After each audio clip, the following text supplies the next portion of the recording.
வணக்கம். GK with JK channel மூலம் வரவேற்கிறேன். நம்மளால முடியாத நிறைய விஷயங்கள் நம்ம மீறிய சக்திகளால முடியுது. கடவுளால கூடாத காரியம் ஒன்றுமே இல்ல. நீங்க எந்த பிரச்சனை இருந்தாலும், நீங்க எவ்வளவு விதமான சூழ்நிலை இருந்தாலும், அதிலிருந்து வெளிவர அதிகமான வாய்ப்பு இருக்கு.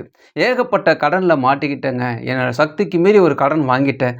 அந்த கடன்லேருந்து வெளிய வரதுக்கு நான் எவ்வளோ முயற்சி எடுத்தாலும் மேலும் மேலும் கடனா தான் போயிட்டுருக்கு. யார உதவி கேட்டாலும் எல்லாரும் இல்ல இல்லன்னு தான் சொல்றாங்க. எப்படி இங்க போய் சிக்குனேன்னு எல்லாரும் சந்தேகப்படுறாங்க. கேலி கூத்து பண்றாங்க. ரொம்ப கஷ்டமா இருக்கு. ரொம்ப ஒரு இக்கட்டான ஒரு சூழ்நிலை இருக்கிறேன். ஏறாத பேங்க் கிடையாது. முயற்சி செய்யாத இடமே கிடையாது. கடைசியில நொந்து போய் தான் நான் என்ன பண்ணுறதுன்னு தெரியாத ஒரு சூழ்நிலை தான் நான் இருக்கிறேன். அப்படி ஒரு சூழ்நிலை நீங்க இருந்தீங்கன்னா, இந்த வீடியோ உங்களுக்கான வீடியோ. கடவுள் உங்களுடைய சிந்தையை கொண்டு, ஆழ்மனதை கொண்டு அற்புதங்களை செய்யப் போகிறார்.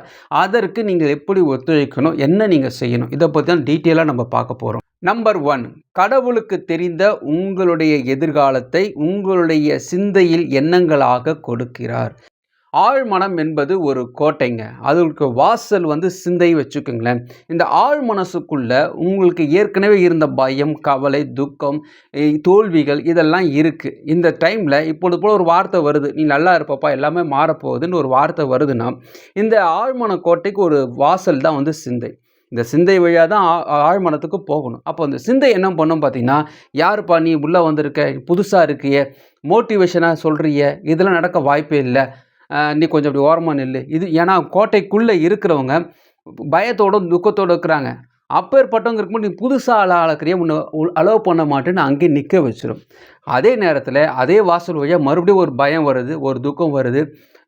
இனிமே வாழ்க்கையில் முடியவே முடியாதுன்ட்டு மேலும் மேலும் தோல்வின்னு அதே இடத்துல வருது வச்சுங்களேன், அக்செப்ட் பண்ணி உள்ளே அனுப்பிச்சிடும். ஏற்கனவே ஒரு ஆள் இருக்கிறார், இவர் ஒரு சிட்டிசன் போல விசா கொடுக்குற மாதிரி, ஏற்கனவே உள்ள ஒரு பயம் இருக்குது, நீ பயம் தானே போகலாம், உனக்கு அனுமதி தரேன்னு தருவாங்க. ஆனால் புதுசாக ஒரு விஷயம் வந்துன்னா இந்த சிந்தை ஏற்றுக்கொள்ளாது.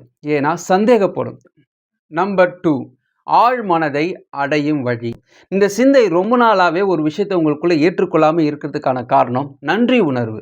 அதாவது நமக்கு ஒரு 10 கோடி ரூபா கடன் இருக்குது வச்சுங்களேன், 10 லட்ச ரூபா கடன் இருக்குது வச்சுங்களேன், அல்லது ஒரு 10,000 ரூபா கடன் இருக்குது வச்சுக்கோங்களேன். நாளைக்கே டியூ கட்டணும் ஒரு சூழ்நிலை இருக்கிறீங்க. ஏகப்பட்ட மெடிக்கல் எக்ஸ்பென்ஸ் நிறைய செலவு நிற்குது. ஆனால் உங்கள் மனசில் இப்போ நன்றின்றது ஒரு எண்ணமே இருக்காது. நல்லா யோசிச்சு பாருங்கள். கடவுள் உங்களுக்கு கை காலை கொடுத்துருக்காரு, சாப்பிட உணவு கொடுத்துருக்காரு. இந்த வீடியோ பார்க்குற இந்த நேரத்தில் நிறைய பேருக்கு ஆக்சிடெண்ட் ஆகுது, மரணிக்கிறார்கள். சில நாடுகள் அமைதி இல்லாமல் இருக்குது, குடும்பத்தை விட்டுருக்காங்க, ஒரு பயத்தோடவே வாழ்ந்து கொண்டிருக்காங்க, தூங்க முடியாமல் இருக்குது. இந்த சூழ்நிலை கடவுள் தராமல் அமைதியை கொடுத்துருக்காரு, சமாதானத்தோடு இருக்க ஒரு வாய்ப்பை கொடுத்துருக்காரு, உயிரோடு வச்சுருக்காரு. அதை ஞாபகம் வச்சுங்க. உயிர் உங்கள்கிட்ட இருக்குன்னா அது கடவுளுக்கு நன்றி சொல்லுங்கள். என்கிட்ட உயிர் இருக்குது ஆனால் எந்த விதமான பணமும் இல்லையே அப்படின்னு கவலைப்படாதீங்க. இது இருந்தாவே போதும். அதை மற்ற விஷயத்தை அவர் பார்த்துப்பார். அதுக்கு நீங்கள் ஃபஸ்ட்டு நன்றி சொல்லுங்கள். நல்ல விஷயங்கள் கடவுளுக்கு செஞ்சதுக்கு நீங்கள் நன்றி சொல்லும் பொழுது அதுதான் பெரிய துடுப்பு சீட்டு. நீங்கள் அந்த சிந்தை விரிவடையும், சந்தோஷப்படும். ஆமாம்ல, இதை மறந்துட்டோம்ல, ஆமாப்பா இதெல்லாம் நமக்கு இல்லை, நம்ம நல்லா தான் இருக்கும், நம்ம நாடு எவ்வளோ பரவாயில்ல, மற்ற நாடை கம்பேர் பண்ணால் நிம்மதியாக இருக்கும். இது போல் சொல்லும் பொழுது உங்கள் சிந்தை பூரிப்படையும் பொழுது அதுக்கப்புறமா சொல்லக்கூடிய மோட்டிவேஷன் விஷயம்லாம் உள்ளே போகும். அப்போ தான் உள்ளே அலோவ் பண்ணும். ஸோ நன்றி உணர்வு ரொம்ப ரொம்ப முக்கியம். அதை நீங்கள் அசை போட வேண்டும். நம்பர் 3, நீங்கள் நன்றாக இருப்பது கடவுளின் விருப்பம். கடவுள் ஒரு மனுஷன் இந்த பூமியில் படைக்கிறாருன்னா, இவர் வளரணும். ஒரு ராஜேஷ்னு ஒருத்தர் இருக்கிறாரு, அவருக்கு ஒரு குடும்பம் வரணும், அவருக்கு ஒரு கடன் பிரச்சனை வரணும், அந்த கடனிலிருந்து காப்பாற்றிட்டு போய் ஒரு நிம்மதியாக வாழ்வார். இதற்காக அந்த ராஜேஷ் என்பவரை உருவாக்கவில்லை. ஒரு பூமியை உருவாக்குறாருன்னா அந்த பூமியில் இருக்க அனைத்து விதமான உயிர்களுக்கும் வலிமை உண்டு, அனைத்து விதமான ஜீவராசிகளுக்கும் வலிமை உண்டு. போதும் என்று நீங்கள் நண்ணும் பொழுது ஒரு குறுகிய மனப்பான்மை வருகிறது. ஒரு தெருவில் செருப்பு தைக்கிறவர், ஒரு மளிகை கடைக்காரர் அல்லது ஒரு டெய்லர் கடைக்காரர் வச்சுங்களேன், ரொம்ப நாளாக ஒரு 10 வருஷத்துக்கு முன்னாடி போனாலும் அதே இடத்துல தான் இருப்பாங்க, இப்போ போனாலும் அதே தான் இருப்பாங்க.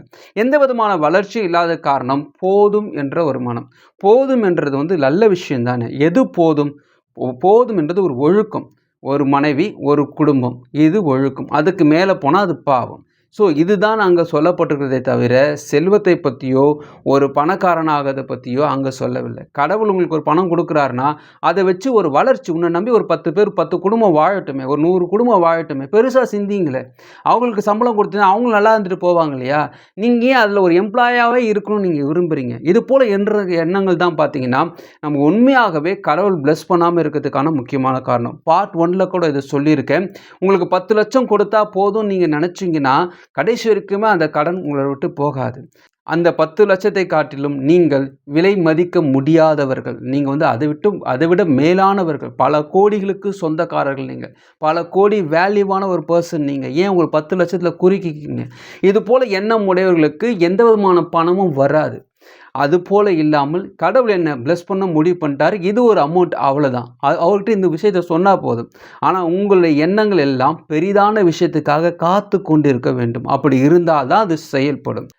நம்பர் 4, கடவுள் உங்களுக்காக வேலை செய்வதை எளிமையாக்குங்கள். ஒரு இன்ஜினியரை கொண்டு வந்து ஒரு 10க்கு 10 ரூமை கட்ட சொன்னால் அந்த அப்பேற்பட்ட இன்ஜினியர் ஒத்துப்பாரா? நான் படித்த படிப்புக்கு 10 ரூம் கட்டுறதுக்காக என்ன கூப்பிட்றீங்க? ஏதோ பெரிய பங்களா கட்ட கூப்பிட்டா பரவாயில்ல, நான் பிளான் பண்ணி தருவேன், எல்லாம் பண்ணி கொடுப்பேன். என்ன போய் இது கூப்பிட்றீங்க?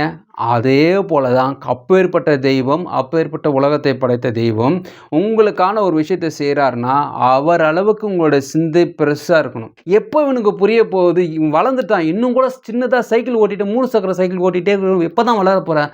உனக்கு 6 வயசு இல்லைடா, இப்போ உனக்கு 12 வயசு ஆயிடுச்சு. இவனுக்கு ஒரு காலேஜ் படிக்கிற அளவில் ஆகிட்ட, நீ பெரிய சைக்கிள் ஓட்டணும். அந்த லெவலுக்கு ஒரு பெரிய சைக்கிள் முன்னாடி கொண்டு வராருன்னா, ஆஹா இதெல்லாம் முடியாது, எனக்கு என் தகுதிக்கு மீறியது, என்னால் இந்த ஒரு தொழில் செய்ய முடியாது. ஒரு வேலையில் போகிறேன், காலையிலேருந்து சாயங்காலம் வேலை செய்கிறேன், சம்பளம் வாங்குறேன், வந்துடுறேன், போதும். ஒரு தொழில் எடுத்து செய்ய என்னால் முடியாது, அது பெரிய ரெஸ்பான்சிபிலிட்டி. தோல்வி அடைஞ்சிட்டோம்னா, விழுந்துட்டோம்னா, அடிபட்டுச்சுன்னா, இத்தகைய பயத்தோடு இருக்கும் பொழுது உண்மையாகவே கடவுள் உங்களுக்காக வைத்திருக்கக்கூடிய ஒரு திட்டம் தோல்வி அடையுது மட்டும் இல்லை, தாமதமாகி கொண்டே இருக்குது. எளிமையாக்குங்கள். கடவுள்கிட்ட கொடுத்துட்டு நீங்கள் என்ன பிளான் பண்ணுறீங்களோ அதுக்கு நான் ரெடியாக இருக்கிறேன், என்னை தயார் பண்ணுங்கள், அந்த வழி எனக்கு காண்பீங்கன்ட்டு உங்களை எண்ணங்களை தெளிவாக்கும் பொழுது தான் அவர் உங்களுக்காக செய்யக்கூடிய விஷயங்கள் எளிமையாக்கப்படும். அப்போ ஈஸியாகவே அது நடந்துடும். நம்பர் 5, உன்னால் முடியாததை கடவுள் எப்பொழுதும் உன்னுடைய சிந்தையில் கொடுக்க மாட்டார்.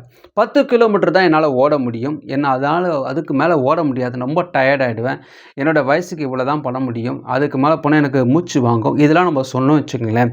அதே 10 கிலோமீட்டருக்கு மேலே எக்ஸ்ட்ரா ஒரு 5 கிலோமீட்டர் ஓடினீங்கன்னா உங்களுக்கு தேவையான ஒரு பொருள் கிடைக்குது, ஒரு பெரிய பரிசு கிடைக்குது வச்சுக்கோங்களேன், கண்டிப்பாக உங்களால் ரீச் பண்ண முடியும். நெருப்பை பார்த்தா பயப்படுற நிறைய பேர் சாமிக்காக நெருப்பு மிதிப்பாங்க.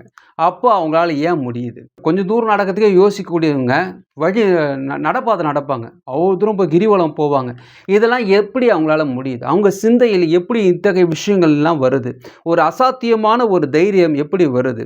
அவங்களால முடியுன்றதுனால தான் கடவுள் அந்த விஷயங்களை அவங்களுக்கு கொடுக்குறாரு. அதே போல தான் கடவுள் உங்களுக்கு ஒரு விஷயத்தை கொடுக்குறாரு வச்சுக்கோங்களேன், உங்களால் முடியும், இந்த கடன் அடைக்க உங்களால் முடியும். இந்த கடனும் கிடையாது, இந்த கடனுக்கு மேலே உங்களுடைய வாழ்க்கை மாற முடியும். இந்த கடன் அடைச்சி ஒரு பெரிய லெவலில் உங்களால் வாழ்க்கை வாழ முடியும். அதற்காகவே இது ஒரு விஷயமா கொடுக்குறாரு.